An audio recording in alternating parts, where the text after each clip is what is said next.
Andhra Jyothi media edition చూద్దాం. కొట్టేది గట్టిగానే పాక్పై భారీ దాడికి సంకేతాలు వేగంగా పరిణామాలు అంటూ ఒక హెడ్లైన్ అయితే మనం చూసుకోవచ్చు. ఇక ప్రపంచానికి తెలిసేలా దాడి, అరేబియా సముద్రంలో నేవీ సర్వసన్నద్ధం, ఎల్ఓసి సమీపంలో యుద్ధ విమానాలు, సరిహద్దు వెంబడి ఎయిర్ డిఫెన్స్, పెద్ద ఎత్తున ఆర్మీ కదలికలు కూడా రష్యా నుంచి ఇంగ్లా ఏసు క్షిపణిలో కొనుగోలు అంటూ అయితే చూడొచ్చు. అయితే సీమాంతర ఉగ్రవాదాన్ని ప్రోత్సహిస్తూ ఉగ్రవాదుల స్వర్గధామంగా మారిన దాది దేశం పాకిస్తాన్పై భారత్ భారీ దాడికి సిద్ధమైందా? ప్రపంచ దేశాలకు తమ చర్య కనిపించేలా పెద్ద దెబ్బ కొట్టనుందా? బాలకోటు తరహా ప్రతీకారం అయితే తప్ప ఇప్పటికే జరిగి ఉండేదా? ఇలా కాకుండా నష్టాన్ని ప్రపంచానికి కనిపించేలా భారత ప్రభుత్వం సిద్ధమైందా? త్రివిధ దళాలతో ప్రముఖ వ్యూహంతో పాక్ నడ్డి విరచనుందా? వేగంగా మారుతున్న పరిణామాలు ఈ ప్రశ్నలకు అవుననే సమాధానం అయితే వస్తున్నాయి కూడా. ఆదివారం తాజాగా నియంత్రణ రేఖ ఎల్ఓసి వెంబడి 8 చోట్ల పాక్ సైన్యం కవింపు చర్యలకైతే పాల్పడింది.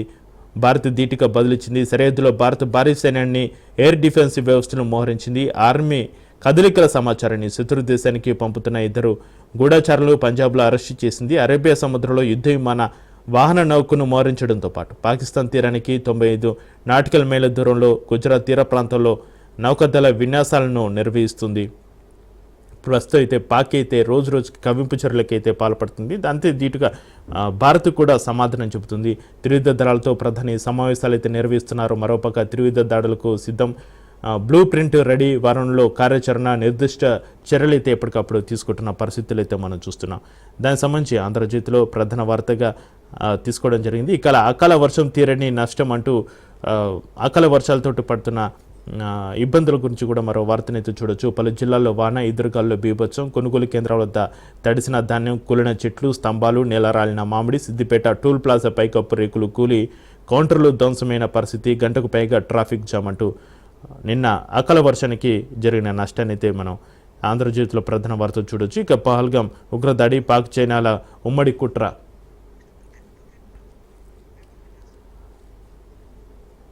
ఇక బహుళజాతి కంపెనీలు చైనా నుంచి భారత్కు తరలిపోకుండా అడ్డుకునేందుకే దాడి. యుద్ధం మొదలైతే భారత్కు కంపెనీలు పోవని యోచన. Pak retired army major Adil Raja సంచలన ఆరోపణ అంటూ కూడా పహల్గాం ఉగ్రదాడి, పాక్ చైనాల ఉమ్మడి కుట్ర అంటూ మరో హెడ్లైన్ కూడా మనం చూడవచ్చు.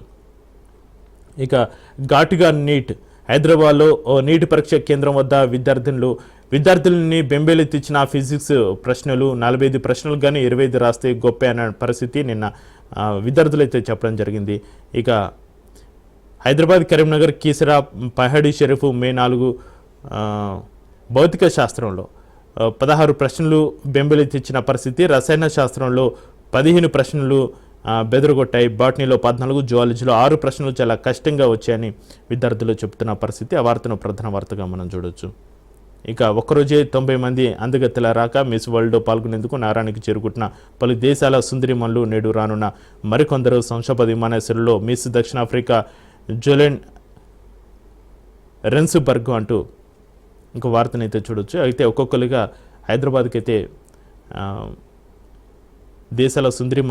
పలు దేశాల సుందరిమణులు చేరుకుంటున్న పరిస్థితి. అంతే వారికి అధికారులు కూడా ఘనంగా స్వాగతం పలుకుతున్న పరిస్థితి. గతంలో కాంగ్రెస్ తప్పులు, అప్పట్లో నేను లేను, ఆయన పార్టీ చరిత్రలో జరిగిన తప్పులన్నిటికీ సంతోషంగా బాధ్యత వహిస్తా. సిక్కు వ్యతిరేక కలర్లపై ఓ సిక్కు విద్యార్థి ప్రశ్నకు రాహుల్ జవాబు. గత నెల అమెరికాలో బ్రౌన్ యూనివర్సిటీలో విద్యార్థులతో ముఖాముఖి నిర్వహించారు రేవంత్ రెడ్డి. గతంలో కాంగ్రెస్ తప్పులు చేసింది అంటూ వారు చెప్పిన వ్యాఖ్యలను అయితే ఇక్కడ ప్రధాన వార్తగా హెడ్లైన్స్లో తీసుకోవడం జరిగింది. ఫోరెన్సిక్ ల్యాబ్లో సిబ్బంది కొరత, అందుబాటులో లేని సైంటిస్టులు, పెండింగ్లో వేలాది కేసులు. దేశమంతటా ఇదే పరిస్థితి, తెలంగాణలో మరీ దారుణం. రాష్ట్రంలో 91% మేర ఖాళీలు అంటూ వార్త నుంచి చూడొచ్చు.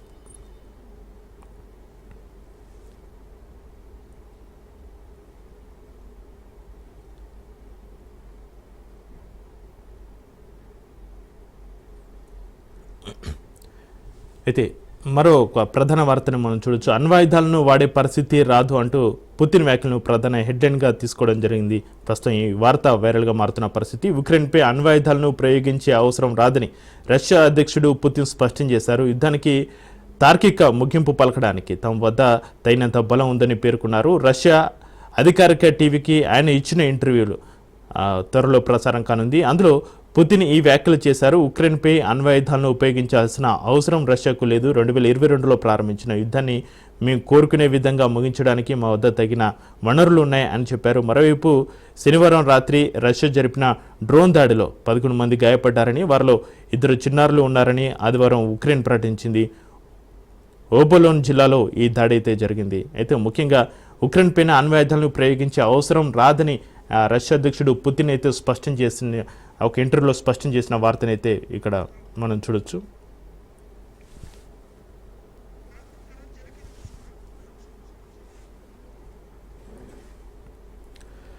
ఇక మరో వార్త ప్రధాన వార్తగా వైరల్ అవుతుంది. పాక్కు మరో జలకు పాకిస్తాన్ గొంతు ఎండేలా భారత్ మరో నిర్ణయం అంటూ ఒక హెడ్లైన్ చూడొచ్చు. బగలిహార్ నుంచి నీళ్లు నిలిపివేత పంజాబ్ ప్రావిన్స్కు ఇక కష్టమే. భారత నౌకలపై దయాది దేశం నిషేధం, వాయుసేనతో ఘర్షణ జరగొచ్చని పాక్ మంత్రి. అయితే పాకిస్తాన్ను అన్ని వైపుల నుంచి దిగ్బంధించడంలో భాగంగా భారత్ మరో నిర్ణయం తీసుకుంది. సింధు నది జలాలను అడ్డుకోవడం ద్వారా ఇప్పటికే పొరుగు దేశాన్ని ఉక్కిరిబిక్కిరి చేయక తాజాగా బగ్లిహార్ జలాశయం నుంచి నీటి సరఫరాను భారత్ నిలిపివేసింది. ఇది జమ్మూలోని రాంబాస్లో చినాబ్ నదిపై ఉంది. విద్యుత్ ఉత్పత్తికి ఉద్దేశించిన ప్రాజెక్టు నుంచి నీటిని వదలకపోవడం వల్ల పాకులోని పంజాబ్ ప్రావిన్స్కు సాగునీరు అందడం లేదు. ఉపగ్రహ చిత్రాలు దీన్ని ధృవీకరిస్తున్నాయి. జీలం నదిపై ఉన్న కిషన్ గంగా జలాశయం నుంచి కూడా నీటిని పాకు వెళ్లకుండా చేస్తూ పాకిస్తాన్ని ఉక్కిరిబిక్కిరికి లోంచేస్తున్న భారత్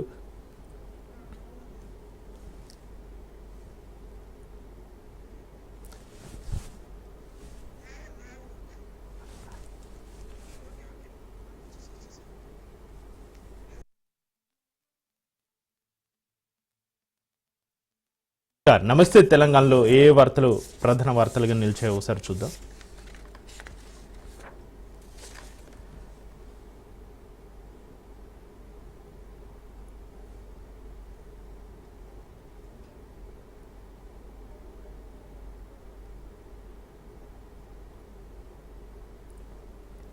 బాసర్లో నెత్తిటి ఘోష అంటూ ఒక విచార వార్తనైతే మనం చూడొచ్చు. ఒక వేద విద్యార్థినికి తీవ్ర గాయాలు, తప్పిన ప్రాణాపాయం, పాఠశాల నిర్వాహకుల పొంతలేని సమాధానాలు, 40 రోజులు దాటిన పురోగతి లేని పోలీసు దర్యాప్తు, ప్రత్యక్ష సాక్షిగా ఉన్న విద్యార్థి కరెంటు షాక్తో మృతి, తెర వెనక ఎవరున్నారు, అసలు ఏం జరుగుతున్నది, సాక్ష్యాలు మాయం.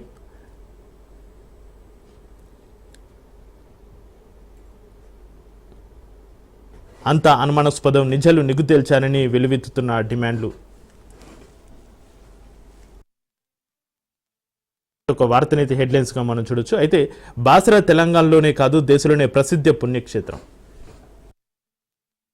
అయితే దేశవ్యాప్తంగా పురాతన సరస్వతి దేవాలయాల కోసం 3 ఉంటే అందులో ఒకటి బాసరలో ఉన్నది. అమ్మవారి విగ్రహాన్ని సాక్షాత్తు వేదవాస మహర్షి ప్రతిష్ఠించారని పురాణాలు చెబుతున్నాయి. ఇక్కడ మండల దీక్షలతో అనుష్ఠానం చేసే సాక్షాత్తు సరస్వతి అమ్మవారు కళలో ప్రత్యక్షమే, నాలుకపై బీజాక్షరాలు రాస్తుందని, అటువంటి వ్యక్తులు గొప్ప పండితులు అవుతారని చెబుతుంటారు. చదువుల తల్లి నిలయం, లక్షలాది భక్తుల ఆరాధ్య స్థలమైన బాసర నేడు అవంచనీయ శక్తులకు ఆవాసంగా మారింది, నేరాలకు ఘోరాలకు నిలయం అవుతుందంటూ కూడా ఒక వార్తనైతే మనం చూడొచ్చు ప్రధాన వార్తగా. ఇక సన్నాల రైతుకు సున్నం, బోనస్ చెల్లింపులో కాంగ్రెస్ సర్కారు నిర్లక్ష్యం అంటూ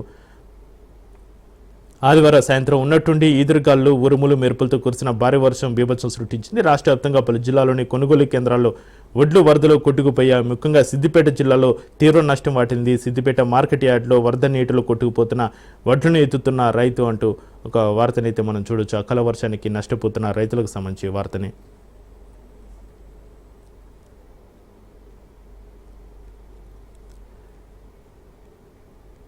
అయితే ఇంకొక ప్రధాన వార్త, సిఆర్ఎఫ్ అనుమతితోనే పాక్ మహిళను పెళ్ళాడా అంటూ ఒక భారత జవాన్ తన ఉద్యోగాన్ని కోల్పోయాడు.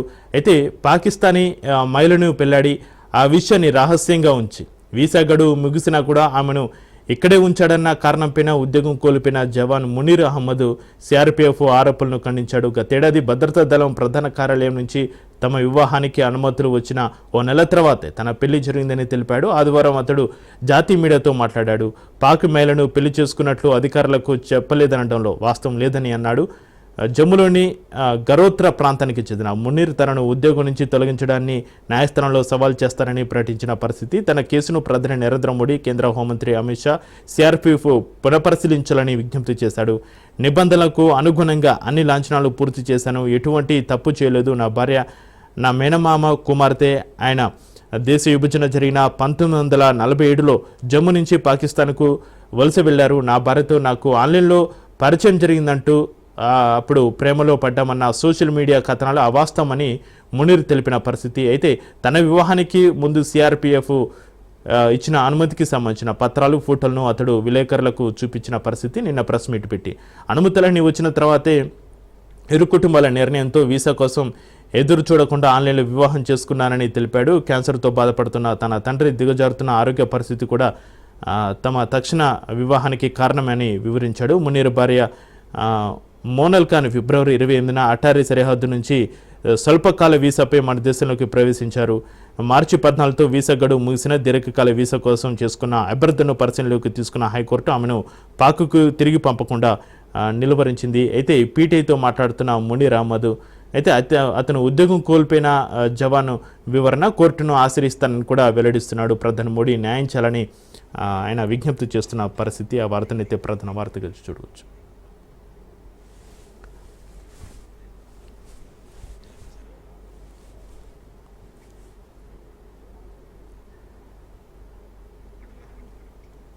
అయితే మరొక విషాద వార్తనైతే చూడొచ్చు. హైకోర్టు న్యాయమూర్తి జస్టిస్ గిరిజా ప్రియదర్శిని నిన్న కన్నుమూసిన పరిస్థితి. 2022 నుంచి తెలంగాణ ఉన్నత న్యాయస్థానంలో సేవలు, అనారోగ్యంతో తుది శ్వాస. తెలంగాణ హైకోర్టు న్యాయమూర్తి జస్టిస్ గిరిజా ప్రియదర్శిని ఆమెకి 59 సంవత్సరాలు ఉంటాయి. అయితే ఆమె చనిపోవాల్సిన ఏజ్ కూడా కాదు, అతి చిన్న వయసులో ఆమె కొంచెం చిన్న వయసులోనే ఆమె కన్నుమూసింది.